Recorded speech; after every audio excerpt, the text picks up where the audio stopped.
Good morning, everybody, and welcome back to RC Taildraggin, where today we will be starting a new build on another classic kit. So stay tuned.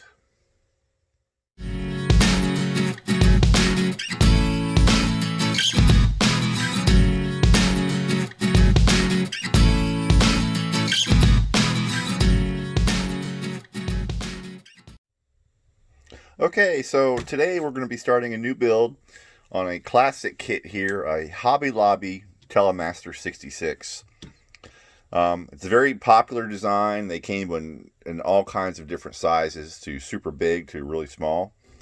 This one's got a 66-inch wingspan, and it looks like an ancient kit. I've had this for a while, but I got it on eBay, and not really sure what the year on it is yet, but the box looks like a good 30 to 40 years old. Put out some time ago by Hobby Lobby. I haven't Googled it yet, but I'm assuming right now that it's the same Hobby Lobby that continues to exist in a chain store, selling lots of arts and crafts stuff, and still a lot of modeling stuff, but just no kits, no wooden airplane kits. But anyways, this is it. This is what we'll be working on here for the next couple of weeks. Got a couple planes to maiden, but it's just too hot. It's about 95 degrees and got to be 70% humidity. It's too much to be out in that heat. So I figured on this break, I would just go ahead and get a little head start on this kit, which is going to be a fun and quick build. Down here, they're advertising a snap together fuselage. I'm not really sure how that works, but we shall see. And all right, let's get the box open and see what we can find.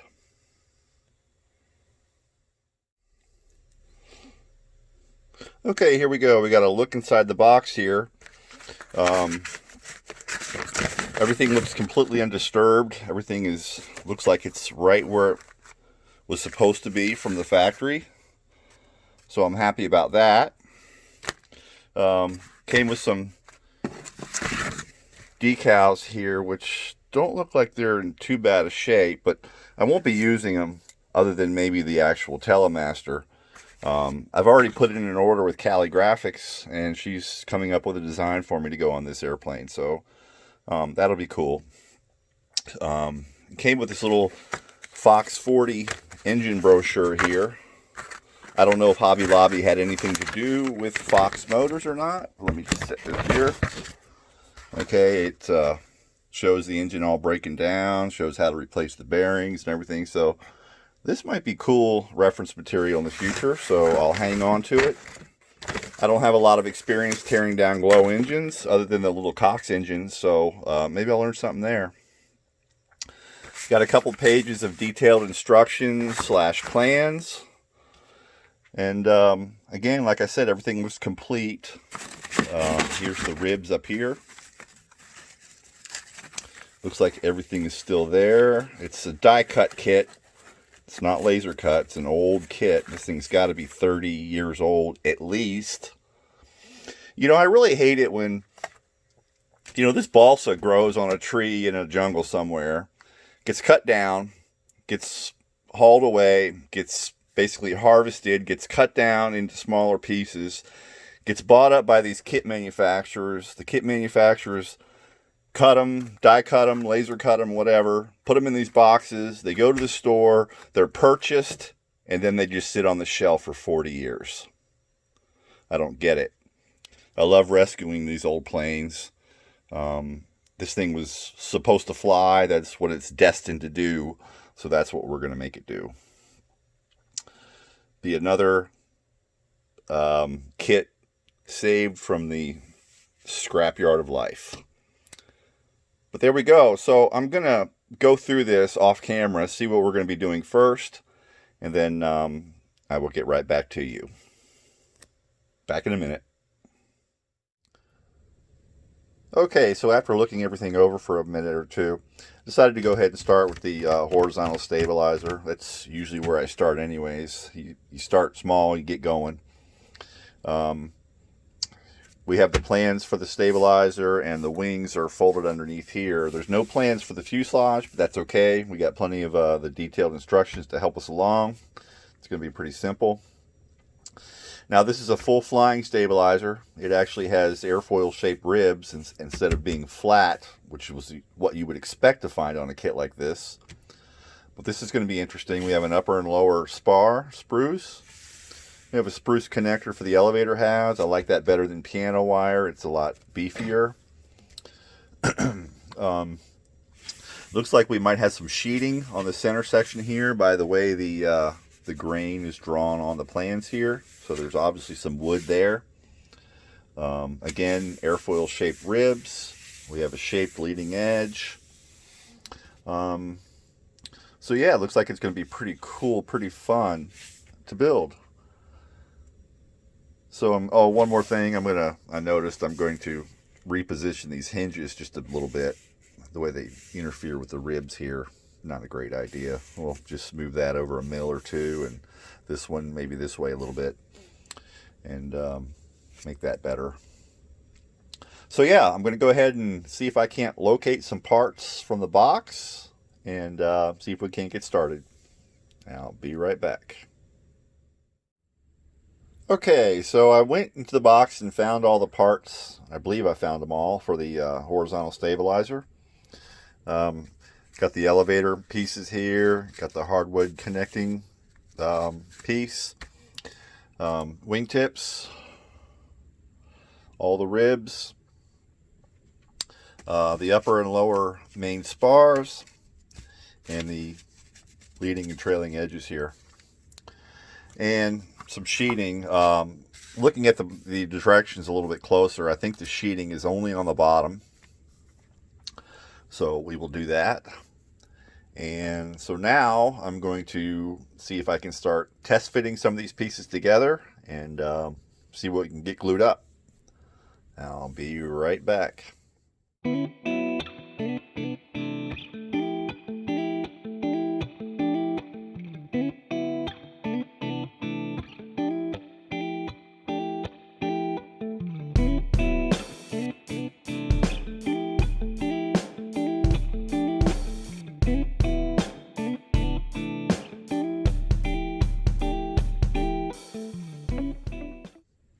Okay, we got it started here. I got all the main ribs here glued into the lower spar, tacked in. Got this bottom sheeting on. Now these two center ribs here, you'll notice they don't fit onto the spar. They lay over top of it. But you can see that they have the lines here where you can see where to line them up. Okay, but when you're building a plane like this, where like the vertical stab should fit down into it like a puzzle, you want to double check and make sure that's going to be a snug fit, and it is absolutely snug. Because if you don't do that, then you could end up loose. Let me pull this off here. You could end up too loose in here. If I just simply glued according to the lines, that might not work now because of this balsa shrinking a little bit over the years. You might end up with it being too loose in the middle. So I lined them up as best as I could. I glued one side down, but before I glued the other side on, I made sure that this was a snug fit down into here.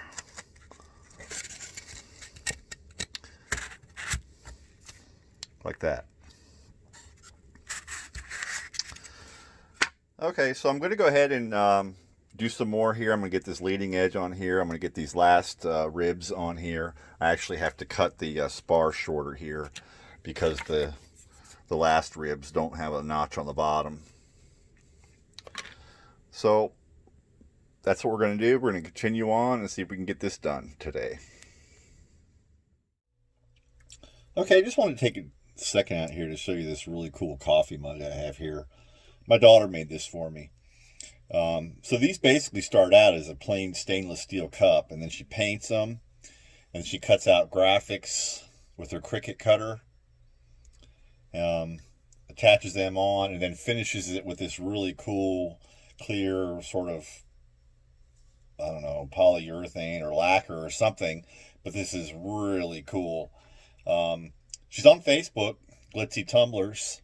If you guys want to get a really cool mug or something to push your brand on YouTube, it's really neat. She makes all different sizes. This is the smallest one because I like a small coffee mug. I don't use the travel mugs often. But yeah, check her out on Facebook, Glitzy Tumblers. Let me know if you need help finding her link, and I'll send it to you. It's really neat. She's really good at it, very artistic. This is a quality cup. Very nice. I love it. Thank you, Brittany. I will use this all the time.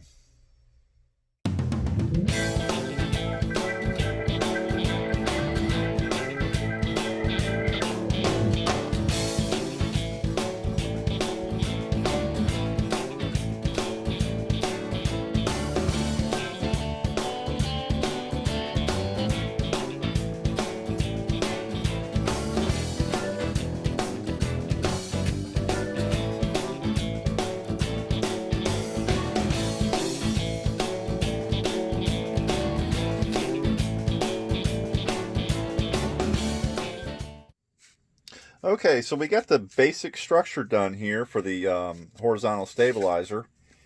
All the ribs are the exact same height, so that's good.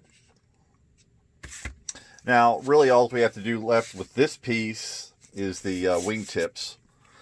And I'm going to put a bevel underneath the leading and trailing edges here because this wingtip isn't going to mount flat.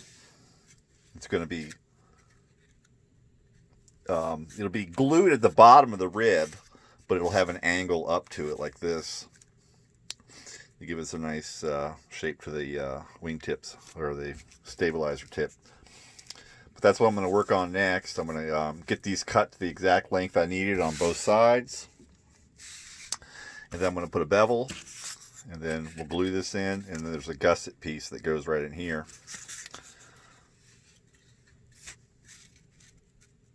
Like that, except up against the rib.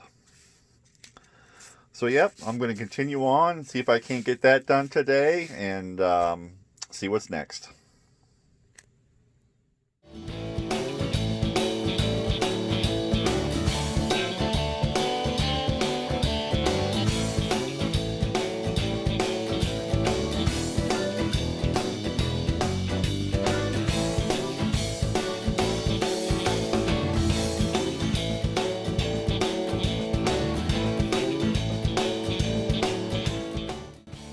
Okay, and that's going to be about it for today. We got the whole horizontal stabilizer built. It just needs to be sanded and covered, and then work on the elevator halves. So yeah, it's looking pretty cool. I love this built-up stabilizer design. It's really strong, really flat. So yeah, looks good.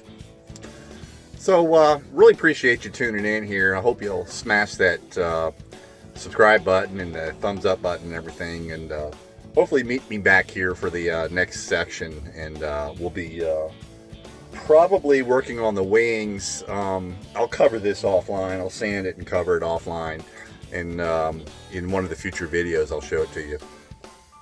But yep, that's it for now, I think. I hope you all are safe and healthy, and can't wait to see you back here next time. Thank you, everybody.